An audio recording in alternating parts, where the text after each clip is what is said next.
Good afternoon, everyone, and thank you so much for coming here to FICCI Frames. This is an amazing event put together by the organizers, and I really want to thank them for giving us a platform here to discuss something that's brewing and growing and needs to be disrupted, and that's what we're here for. I have four lovely gentlemen with me. We have James, who was one of the founding executives of Fullscreen, as you all know, that recently sold to AT&T.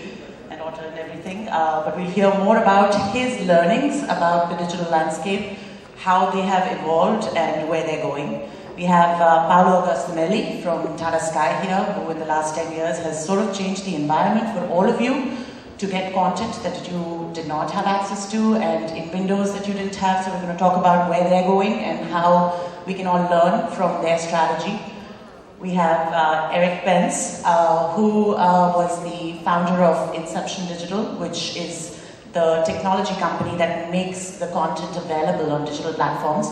In addition, he has developed various tools that make this content available on different platforms like Facebook. Voila is one of the technologies where Abhay and Eric work together to release their film together on a day-and-date platform. And last but not the least is Abhay Deol. Needs no introduction, but actor, producer, and one of the key disruptors of the digital media as we've seen in the last few years.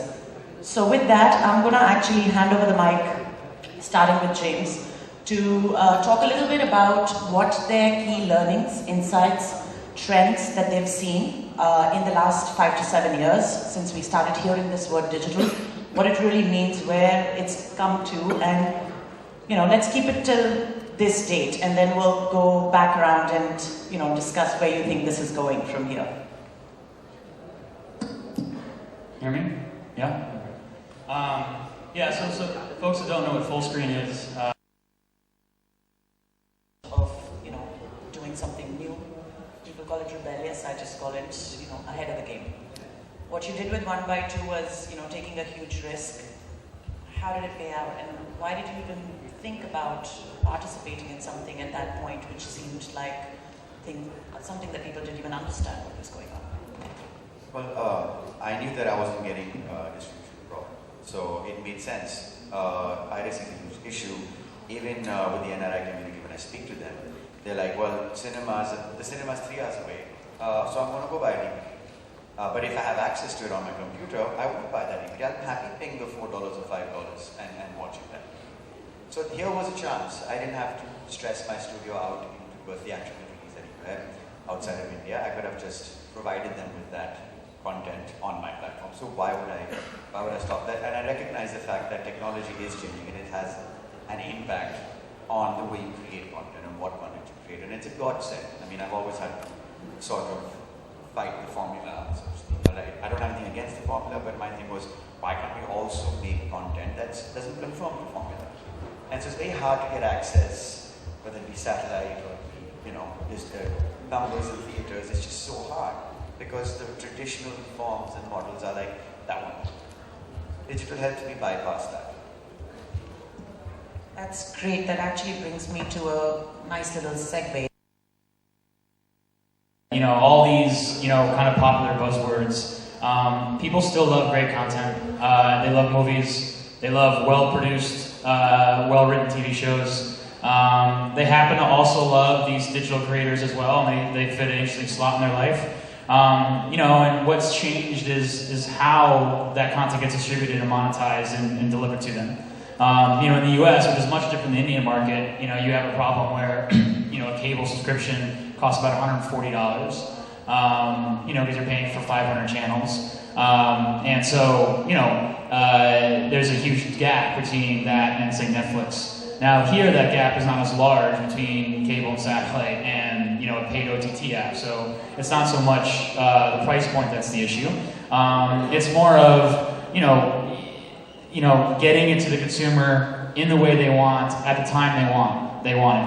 But they still want great content, and content is always going to be incredibly important to get right. Talented filmmakers, actors, writers are always going to be sort of very, very necessary and very valuable. It's just the means of getting it to them has changed. I also still think that appointment viewing hasn't disappeared. People are habitual by nature. People are also very lazy by nature. Yes, there are people that want to go out there and search and be in control of what they watch at all times. I just found that the majority of people still want to be told what to watch. They want to be programmed to, they want to have someone else sort of recommend and give them the best things in a certain place or at a certain hour and then go to watch it. Yes, they might not watch it at that specific time. They might want to watch it at later that day or later the next day, the day after. But people still, want to be programmed to. They need to be told what to watch, and they just don't want to do it through necessarily a traditional subscription that only delivers content to one place. As cable and satellites are delivered to mobile devices and it makes it ubiquitous across those means, that's still a good business. So I don't subscribe to the death of cable and satellite, even though I come from a digital first place. I subscribe to cable and satellite changing, and all of us sort of meeting at one place and then competing for that user through content and marketing.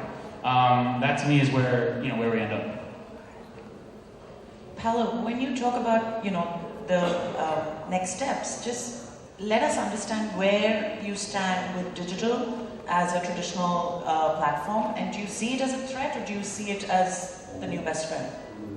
Yeah, Paolo, it's certainly, as I said, an opportunity. How do you think it needs to evolve to address those users who are not on the traditional screens but on the newer screens looking for newer content? And how really to bridge that gap between what we've seen in the West with the minor YouTube stars and what hasn't happened here at all? Well, I'm always being asked. A lot of my audience is the millennial audience, it's a more younger generation, and they're always asking me why don't we see more of the kind of stuff you started off with? Why don't they make, why aren't you breaking the formula that much more often? And my answer to them is, well, it's a business model more than it's a creative one. And so when you have X amount, when you're budgeting a movie, you have X amount coming from the music company, you have X amount coming from the satellite, and they break it down like that. They've already recovered their money before they even put the film out there. When you're giving them content that doesn't confirm, maybe it's not a musical, maybe it's an adult certificate and satellite's not buying adult, what do you do? So I'm just hoping that this new technology that we're talking about and marrying traditional models with the new ones might help a person like me, because now there's more platforms where I can put my content. I'll be able to get funded to make that content that my audience is constantly asking me for and wondering why I'm not making it. James, you want to pitch in how you think some also get a DVD? You have to understand the user. One thing does not apply to everyone. There's a movie which has a 2-part movie, it's 6 hours long, and Netflix knows that their user likes to just binge watch. So we're now recutting that entire thing into a series of 40-minute episodes. You have to utilize the same content and really deliver to the user to meet their behavior. It's not the same thing everywhere. And while we're looking at creating this niche kind of content, I think while censorship is one thing, and that needs to be addressed with what we saw with AIB, which did a digital release of their project, and that's something the government's getting tighter and tighter, which is why the other two panelists couldn't be here. But I think the one thing that I wanted to understand is we've till now sort of discussed the premiumness of unique content coming to digital platforms because maybe it's different from what the traditional platforms were delivering. Maybe it's not the 200 channels for 200 rupees. You're willing to pay 200 rupees for one movie. So yes, it's premium. But what do you think has happened with the Hotstar launch, where everything is free, everything is available on linear as well? Is it a behavior that now needs to be questioned, that as long as everything is free, people will watch more? Is digital really going to have more of a play in premium, or is digital going to have more of a play with free? And these are two very distinct business models. Where do you think we're going in India with this? Is the kind of content we provide. If we're breaking traditional models of distribution, then how about breaking traditional models of, formula of films? And then that would probably draw the eyeballs. And my question is actually, when you said that you were saying that people don't pay online in India traditionally? Like there's a sort of aversion to... I was saying that there's a small, you look at the total consumers in India, there is a small percentage of that can even pay to have the sort of, infrastructure capabilities to do it. And there's a lot of startups out there sort of trying to crack mobile payments in India, and it's going to be solved.